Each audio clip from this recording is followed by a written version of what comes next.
According to reports, the Sacramento Kings are now interested in signing three-time NBA champion big man JaVale McGee. Apparently, in the Kings' eyes, you can't have too many centers. Should the Kings sign McGee, and what does that mean for guys like Nerlens Noel and Neemias Queta? We'll discuss right here on Locked On Kings. You are Locked On Kings, your daily Sacramento Kings podcast, part of the Locked On Podcast Network, your team every day. And now, ladies and gentlemen, it is that time for another episode of Locked On Kings. Hello and welcome into Locked On Kings, your podcast hub for Sacramento Kings coverage all offseason long. My name is Matt George. I have the privilege of being your host here. I'm a Sacramento sports reporter and producer at ABC 10 News here in the California capital. JaVale McGee. I can't even say his name without doing like the Shaq. JaVale McGee from Shaqtin' the Fool. OGs know that early in JaVale's career, especially in his time with the Denver Nuggets, he was basically on Shaqtin' the Fool every single week. But while some people might know JaVale McGee for the flubs and mistakes that he made early in his career and the blooper reel that he's had throughout his career, JaVale has actually put together a very successful and solid career where he's been in the league now for 15 seasons. This would be his 16th season in the league. He's bounced around from a lot of teams, but it ultimately has helped three teams in one way or another, or helped win three different championships one way or another over the course of his career. So there are a lot of pluses, a lot of benefits for the Sacramento Kings potentially signing JaVale McGee. And when I saw this, my initial interest was piqued. Now, this report came from Chris Haynes of Yahoo Sports.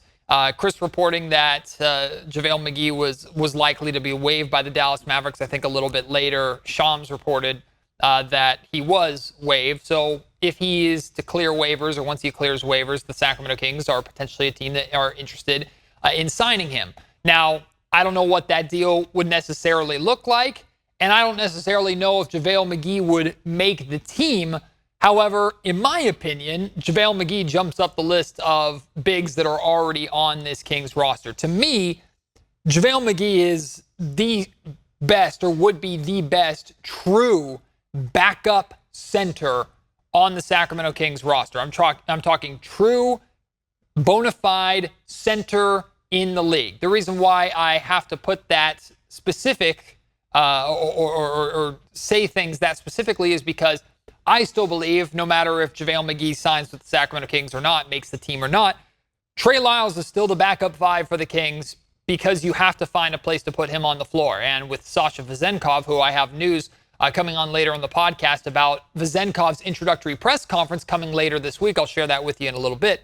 But with Vezenkov likely being the Sacramento Kings backup four and him getting a decent amount of minutes for the type of player that we believe he's going to be and the impact that we believe he's going to have for the Sacramento Kings this upcoming season, Trey Lyles, who is also an important part of the Kings rotation, he has to fit in somewhere. And we saw at times last season, we saw at times during the playoff series against the Golden State Warriors, that Trey Lyles as a small ball five is not a bad option for the Sacramento Kings to have. So regardless of what happens with McGee, regardless of what happens with Nerlens Noel, regardless of what happens with Neemias Queta or Alex Len, I firmly believe that no matter how many backup fives the Kings have on their roster, it's going to be Trey Lyles that is the consistent rotation five, should I say. Based off of matchups, are there nights where maybe the Kings going small ball isn't the best of plans and they need a McGee or a Noel or a Queta type rim protecting paint presence, true center presence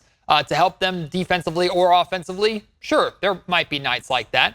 But for the most part, I believe no matter what happens with the Kings center sweepstakes this offseason and in training camp, I think Trey Lyles, it's his spot to lose. Now, why do I think so highly of McGee? Why do I like McGee so much? Well, to me, I mean, he brings a lot of things to the table. The first and foremost is something that you can't ignore. It's the experience that he brings, right? JaVale McGee has played 15 seasons in the NBA, over 800 games.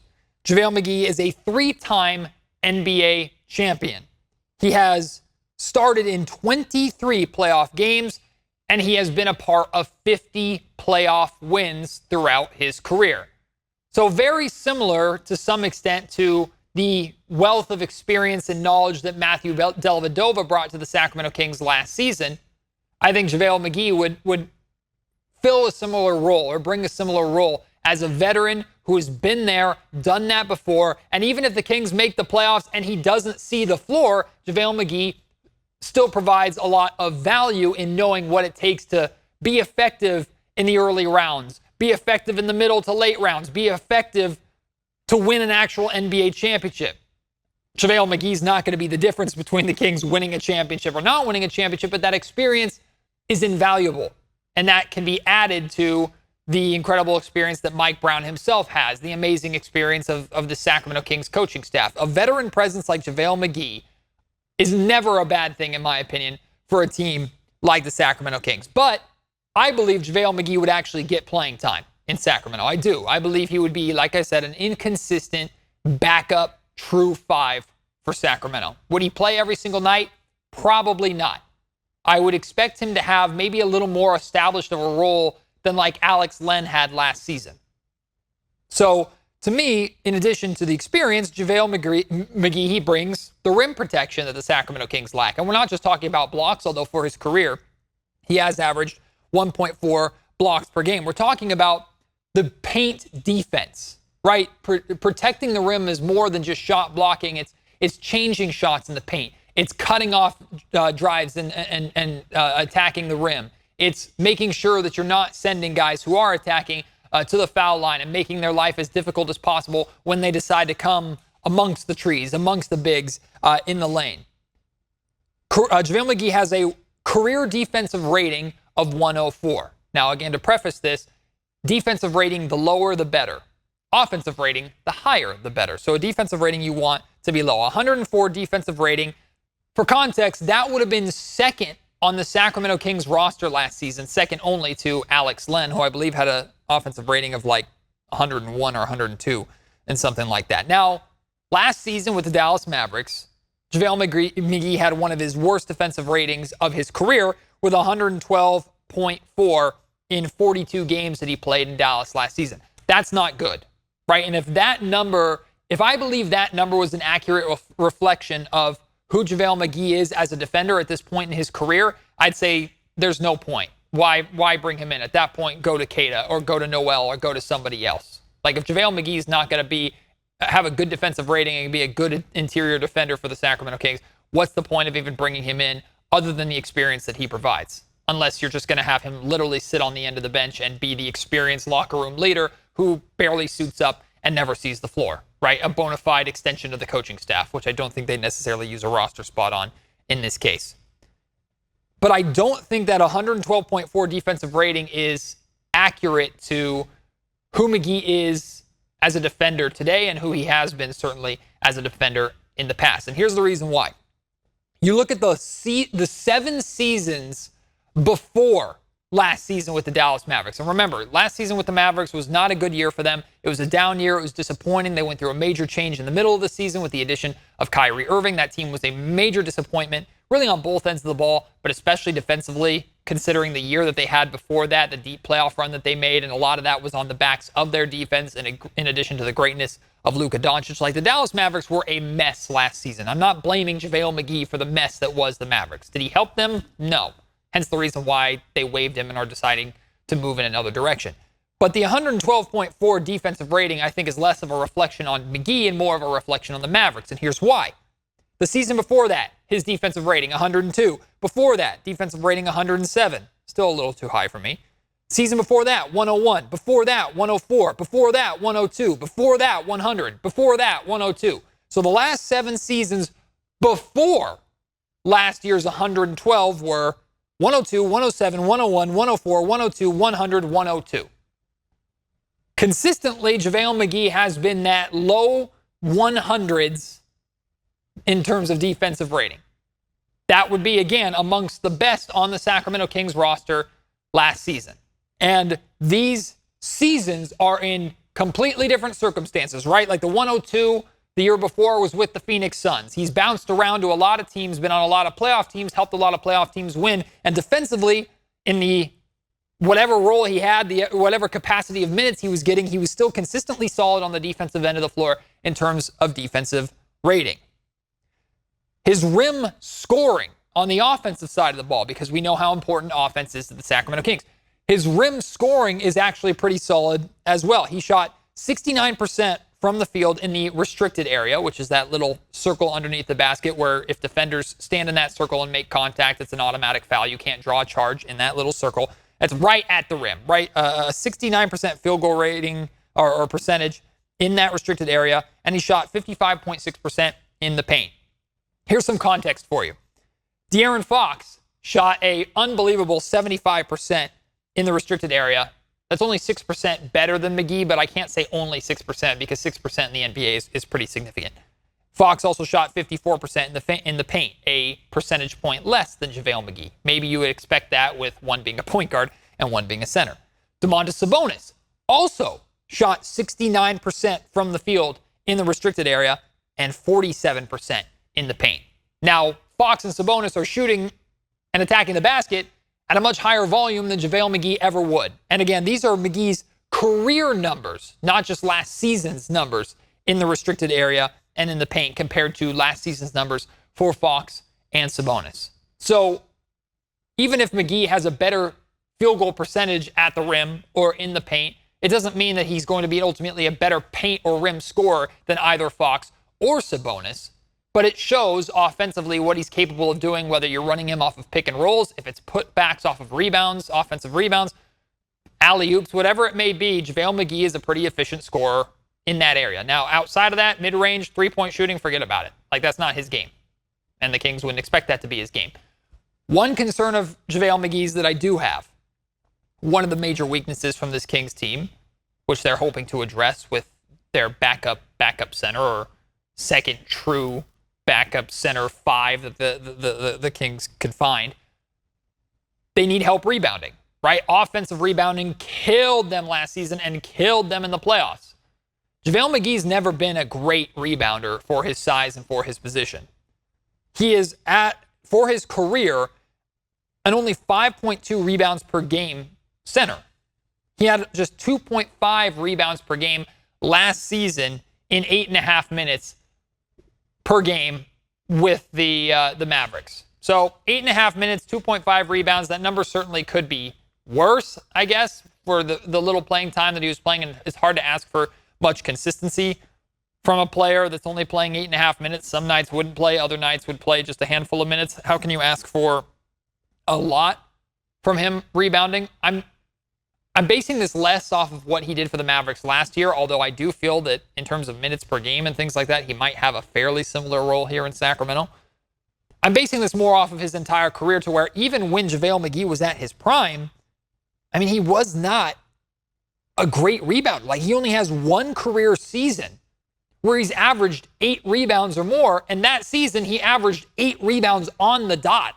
That was 2010, 2011. He's had a couple seasons with like 7.5 rebounds, but for the most part, it's 6, 5s, and 4s throughout his career, even when he was getting a big chunk of playing time. JaVale McGee has never been a double-double guy. He's never really been a glass cleaner in his career. So that's one of the concerns, mainly the primary concern, I guess, that I would have with the Kings signing JaVale McGee. That being said, I stand by what I said at the beginning of this podcast. I think JaVale McGee, if the Kings were to bring him in, I think he is, in my opinion, he's the guy that I would choose or feel the most comfortable rolling with as the true backup 5 or second string 5 on this roster, knowing full well he's still playing behind Trey Lyles. I would have put him ahead of Alex Len. I would put him ahead of Neemias Queta. I would put him ahead of Nerlens Noel. And I bring those names up because if the Kings were to sign McGee and he were to make the team, you're not rolling into the season with 3 backup centers who are all playing behind a stretch 4 who's going to be playing small ball 5. You're not doing that. You're not wasting that many spots. If the Kings are bringing Nerlens Noel, if they're bringing JaVale McGee in and he actually makes the team, you're saying goodbye to 2 of the 3 of Len, Queta, and Noel. to me, it's bye-bye Noel right off the bat. Like, no hesitation, bye-bye Noel. And all these guys are going to have a chance to prove that they should make the team in training camp. This is not a decision that the Sacramento Kings, I don't think, would make. Like, they can have, I think up to now with the new CBA, 24 players in training camp. So they wouldn't sign McGee tomorrow and then cut Noel or cut Kate or anything like that. They can bring them all in and have them compete for the position. But if McGee is the guy, if McGee gets the spot, I think it's bye-bye Noel, and I think it's bye-bye Keita. Unless you want to say bye-bye to Len and give Keita an opportunity, which I kind of know what Alex Len is. And I know Alex Len is capable of filling a role for the Kings because even though it was inconsistent at times last season, when he was out there, he had good moments. So that's just my prediction on the entire thing. I like the Kings' interest in JaVale McGee. I'm interested myself. So we'll see what the Sacramento Kings decide to do, if they end up actually pulling the trigger on signing him or bringing him to training camp or not. I want to hear from you. What do you think about JaVale McGee on the Sacramento Kings? Let me know at MattGeorgeSack on Twitter. Email me, MattGeorgeSports@gmail.com. Leave your thoughts in the YouTube comment section down below. This episode of the Locked On Kings podcast is brought to you by FanDuel. Get ready for the NFL season with incredible offers from FanDuel, America's #1 sportsbook. Right now, new customers can bet $5 and get $200 in bonus bets guaranteed. All you have to do is place a $5 wager. You can place it on anything. You can place it on a money line. You can place it on like a player winning MVP, a Super Bowl champion, anything. Bet $5 of your own money. You get $200 on top of that. No matter if you win or lose that first bet, you have $200 more for you to continue to play and ultimately make more money on FanDuel. Plus, all customers who bet $5 will get $100 off NFL Sunday Ticket from YouTube and YouTube TV. That's a pretty incredible deal. Talk about a great investment of $5. Now is the best time to join FanDuel. The app is easy to use, and you can be on everything from spreads to player props and more. And of course, when NBA season rolls around, FanDuel's got great NBA action for you too. So visit FanDuel.com/lockedon and kick off the NFL season with an offer you don't want to miss out on. FanDuel, official partner of the NFL. As we continue to move through the dog days of the NBA offseason, it's just lists galore. Here's this publication's list of the top point guards in the league. Here's this publication's list of the top wings under 25. Here's this publication's list of the best left-handed players whose favorite color is blue and they might have come from Tennessee. Like, it's just list season, right? Everybody does it. It's fun. It kills time. And it always sparks conversation. It always sparks debate. And it gets reactions from airheads like me who are also trying to kill time at this time of the year on my podcast. Well, the latest list that I want to address is from Yahoo. The top 10 NBA executives list, essentially NBA general managers. Would you believe it? Monte McNair, the general manager of the year, or executive of the year, is not on the list. He's not in the top 10, as are 19 other executives who didn't make it. Now, on one hand, I'm like, okay, I get it. Seeing some of these names on the list, guys like Danny Ainge, Brad Stevens, although Brad Stevens inherited an amazing situation in Boston, so I don't know how much credit I give him for that. That was really kind of Danny Ainge's team. But Brad Stevens, Danny Ainge, like there are a lot of names on that list where I'm just like, okay, these are, if there's such thing as like NBA legendary GMs or top GMs who are well known, like those guys are on this list. Monte McNair is in his first job. However, what I want to address here, what I want to discuss is it's less about the executives that are ahead of him, because it's not really, for me, it's not really a situation of, hey, Monte McNair deserves more attention. Monte McNair deserves more praise for what he was able to do with the Sacramento Kings last year. He just won NBA Executive of the Year, Matt. That's the top award that he can get in his position. So he was recognized for how the Sacramento Kings performed last season, how they were able to turn it around. So this is not me griping, truthfully, that McNair's not on this top 10 list.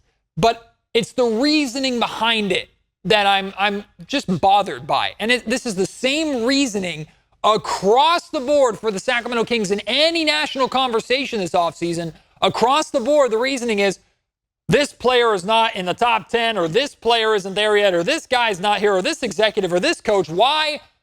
Because the Sacramento Kings have to prove it to me that last season wasn't a fluke, that they can do it for 2 years in a row, then 3 years in a row. Like, it's just goalpost moving. Goalpost moving. And I get it.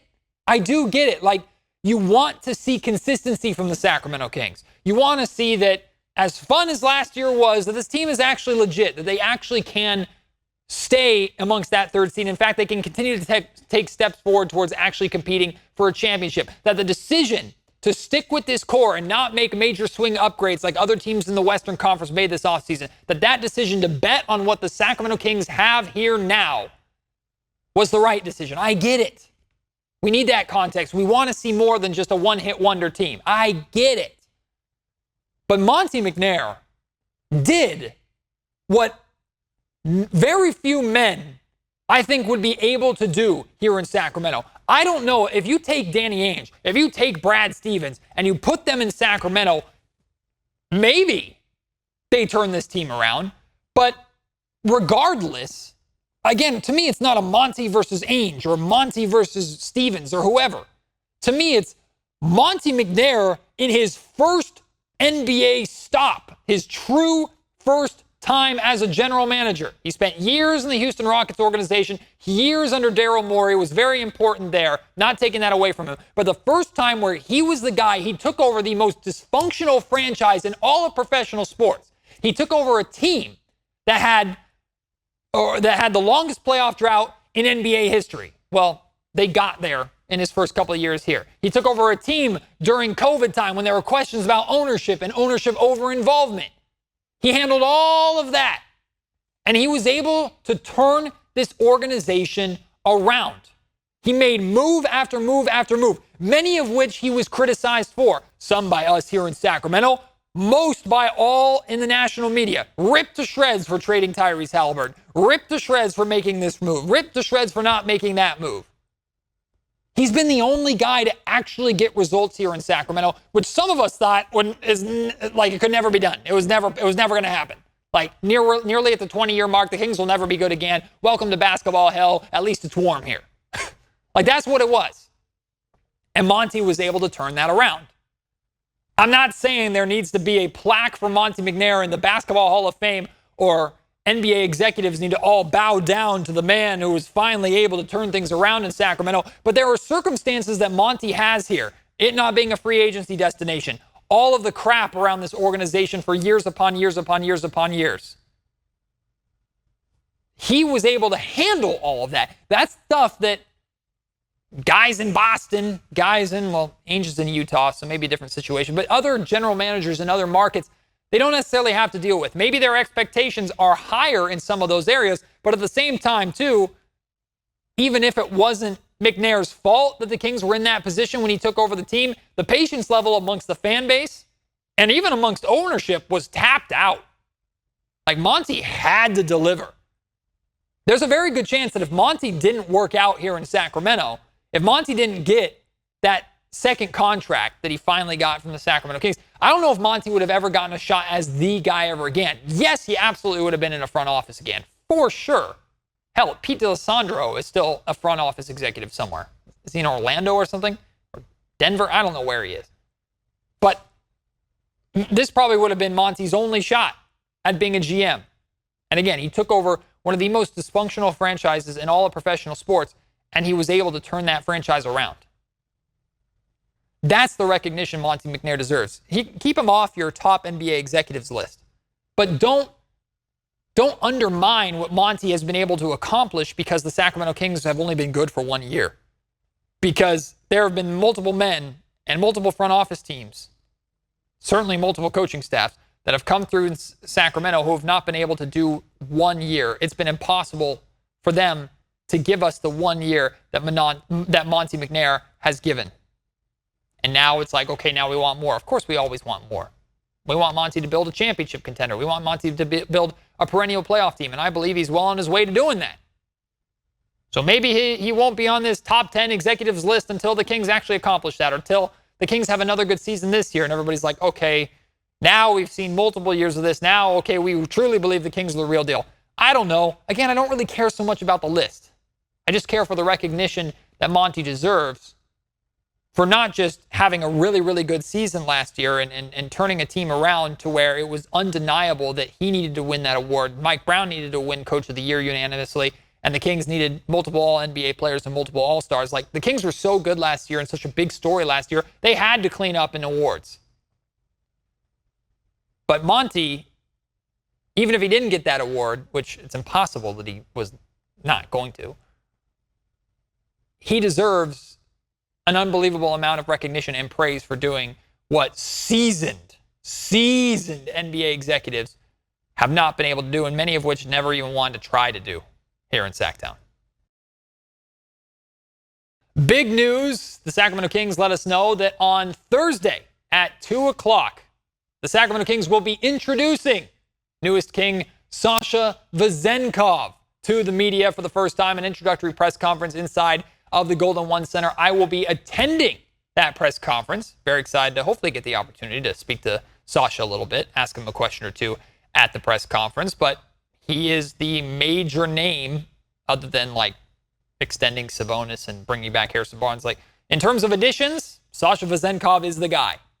And we're finally going to get the opportunity to speak with him for the first time. So I will be there at that press conference. You can watch that press conference. I'm sure the Kings are going to stream it. I think ABC 10 is going to stream it. Like, you're going to be able to watch that press conference live. But if you miss it for any reason, if you're busy at 2 o'clock working like most normal human beings, I will release an episode that day where I play for you, not the whole press conference, but like the best bits from the press conference. And then I'll have my responses and just my perspective from actually being there in the Golden One Center and getting to interact with Sasha a little bit and hearing his words in person. So keep a lookout on Thursday for the Sasha Vezenkov introductory press conference edition of the Locked On Kings podcast. And Friday, our first of hopefully a consistent theme of live Fridays, 10 o'clock, 10 a.m. Pacific time. I will be doing a live Locked On Kings podcast where I don't know what the heck we're going to talk about. I don't know. A lot of it's going to be what you bring to the table. I want it to be less, hey, now I'm just speaking in front of a live audience, but it's me talking the entire time, and more of like a interactions and hearing your takes, reading your takes, responding to your takes, questions, answers, things like that. More of kind of a relaxed, fun thing to carry out the remainder of the season where we're just hanging out and talking Kings basketball on a Friday. So make sure you keep an eye out and tune into that 10 a.m. on Friday, a live edition of the Locked On Kings podcast. Appreciate your support. As always, we're almost to September. Very exciting. Can't wait to have you join me on the next episode of Locked On Kings. Until then, my name is Matt George. You've been listening to the Locked On Kings podcast, part of the Locked On Podcast Network.